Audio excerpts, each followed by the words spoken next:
2014 से 50 पशुओं से स्टार्ट किया था हमने। करीब आज 200 गाय भैंस हैं हमारे पास। गाय हमारे पास एचएफ है, और जर्सी भी है, साहिवाल है, गिर है, थारपारकर है।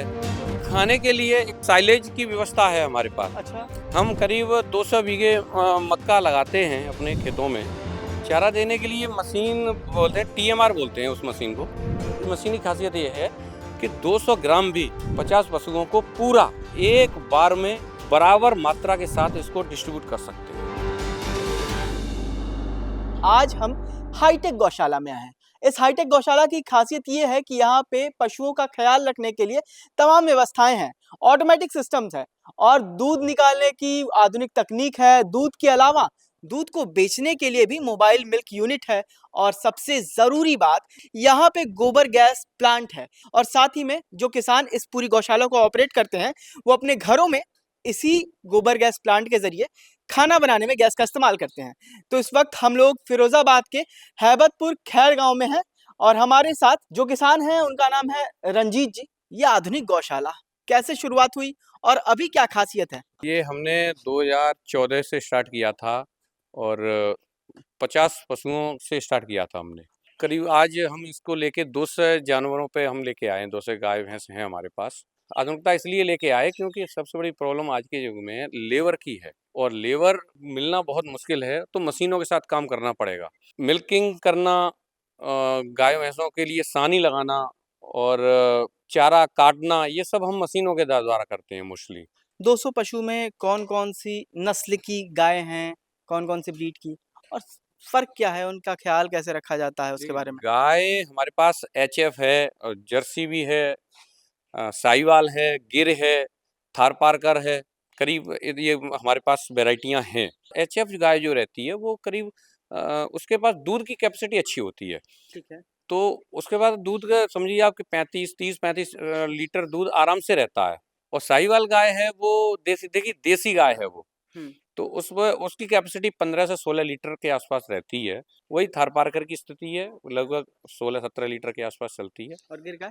गिर गाय भी 15-16 लीटर आराम से चलता है। गिर गाय भी हाँ, ब्रीड को लेकर के आपने कहा ब्रीड पे काम काफी ज्यादा लोग कर रहे हैं। ये चीज हमें चुनाव करना पड़ेगा कि कौन सी कंपनी का हमें सीमन लेना है। हाँ। वो भरोसेमंद होना चाहिए। कभी भी आप ब्रीड को क्रॉस ना करिए। हाँ। साहिवाल है तो साहिवाल का सीमन यूज करिए, हाँ। एचएफ है तो एचएफ का करिए, जर्सी है तो जर्सी, उसमें उसी का रखना है। मतलब ये नहीं है कि कुछ किसी और का होना चाहिए। और सबसे बड़ी चीज ये है कि इनब्रीडिंग नहीं होनी चाहिए। जिस बुल का हमने बच्चा प्राप्त कर लिया, हाँ।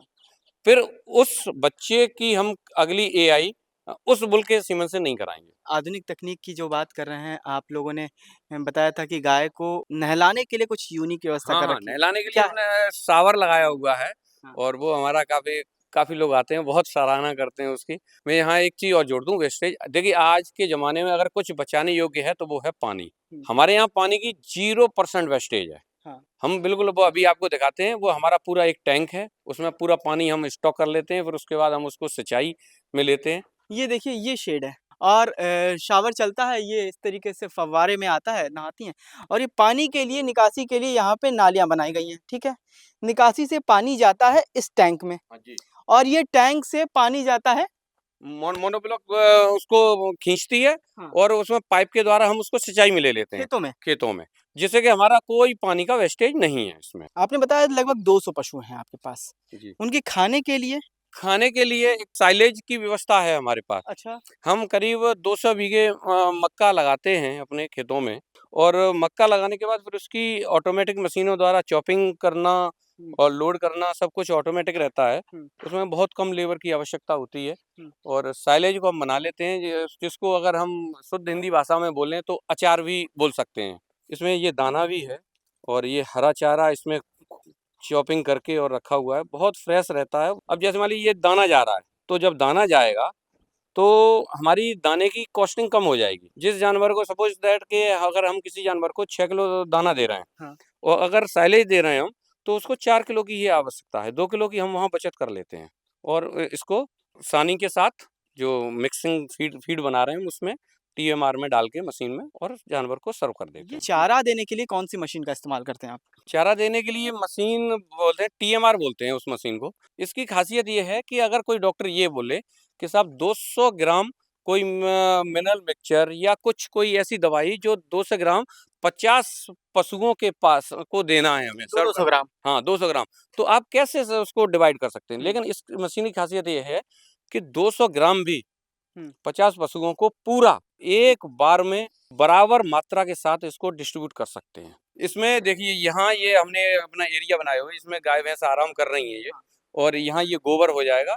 उसके बाद ट्रैक्टर में वाइपर लगाया हुआ है हमने, हुँ। उसको पूरा खींच के एंड तक वहाँ एक हमने नाली बना रखी है, हुँ। वहाँ लेके जाते हैं पूरा, हुँ। और वहाँ से फिर उसको हम एक टैंक में ले लेते हैं। ये मिक्सर है, और ये मिक्सर के थ्रू इसमें गोबर गैस में चला जाएगा फिर ये। मिक्स होकर के इसमें एक घोल बनता है। हाँ, घोल बन जाता है, थोड़ा-सा पानी देना पड़ता है, और उसके बाद फिर इसमें चला जाता है वो, और ये अपने आप अभी हम यूज़ कर चुके हैं इसको, इसलिए ये टैंक बैठा हुआ है। बाकी का जैसे ही इसमें गैस आ जाएगी तो ये अपने आप अप हो जाएगा। ये वही पाइप है जो वहाँ से निकल रहा है जी। और फिर जा रहा है ये घर की रसोई में। ये देखिए, ये गैस जो गोबर गैस है वो यहाँ आके निकाला हुआ है हमने। ये जो पाइप नीचे से आती है वही वाली हाँ, पाइप। वही है, और ये वाल्व लगा हुआ है, हाँ। और इसके द्वारा ये अब स्लैब में ऊपर जा रहा है। ठीक है। अब ये स्टोव वो जो बर्नर है उसमें कनेक्ट हो जाएगा। ठीक है। बर्नर में कनेक्ट और होकर हम के आपको जला के दिखाते हैं। अच्छा, मतलब ये प्रॉपर उसी तरीके से रन कर रहा है। बिल्कुल वैसे ही रन करता है, और जैसे लेकिन इसकी एक खासियत है कि इसकी जो रोटी का टेस्ट है, हाँ। वो बिल्कुल लकड़ी पे जो रोटी बनाते हैं ना, हाँ। वो आता है इसका। इस गौशाला में एक और ख़ास चीज़ है। मोबाइल मिल्किंग वेंडिंग मशीन है, ठीक जो है। कि उसमें आप ये समझिए जैसे डीज़ल या पेट्रोल पंप पे आप जाएँगे, और वो मशीन में सेव कर देगा कि साहब 100 रुपए का डीज़ल डाल दिया आपने। हाँ। ऐसे ही हमारे पास ग्राहक आता है कि मोबाइल भाई, मिल्क यूनिट हाँ, जिसे कहते हैं। जी, जी। तो उसमें आएगा ग्राहक, बोलेगा भाई साहब 50 रुपए का दूध दे दीजिए। ठीक तो है। उसमें 50 रुपए फ़ीड करेंगे, और वो उसमें दूध अपने आप ऑटोमेटिक बर्तन में आ जाएगा 50 रुपए का। ये सारी जानकारी अगर जुटाना चाहता है कोई किसान और आपसे संपर्क करना चाहता है तो अपना मोबाइल नंबर ज़रा बता दीजिए। हाँ, मेरा मोबाइल नंबर है 84 45 130 671। तो आपने देखा कि किस तरीके से एक किसान महज़ 50 गाय से 50 पशुओं से अपने गौशाला की शुरुआत की थी। शुरुआत में तो आम गौशाला की तरह उसको रन करते थे, लेकिन समय के साथ अपने मॉडल में उन्होंने आधुनिकीकरण करने का फैसला लिया और वो कितना कारगर साबित हो रहा है, आप सबने इस मॉडल में, इस वीडियो में देखा। गाँव जंक्शन के लिए आयुष सिन्हा। गांव जंक्शन को सभी सोशल मीडिया प्लेटफॉर्म्स पर फॉलो करें। व्हाट्सएप चैनल और जीमेल आईडी पर भी संपर्क साध सकते हैं।